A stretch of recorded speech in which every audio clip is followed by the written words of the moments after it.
Anem amb una notícia força curiosa. A la localitat de Benemèrit a la Nueva han multat un conductor per conduir amb els ulls tancats. El fet curiós és que la policia el van enxampar just en el moment en el que tancava els ulls perquè estornudava.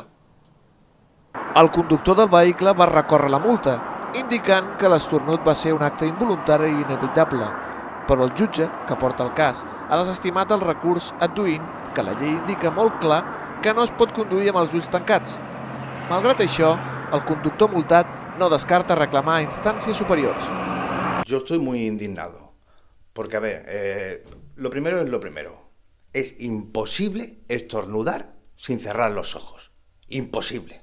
Pruébenlo y es imposible. Ya cuando estás haciendo el intento de estornudar, ya se te van cerrando los ojos. Es imposible. Creo fielmente que esto es una conspiración del gobierno, ¿eh?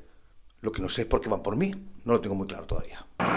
Aquesta multa s'afegeix a la llista de multes absurdes, com la que es va registrar fa uns mesos a Moquilla del Campo, en què un conductor va ser multat per treure's borilles, ja que, segons la policia, no duia les mans al volant, com requereix el Codi de Circulació.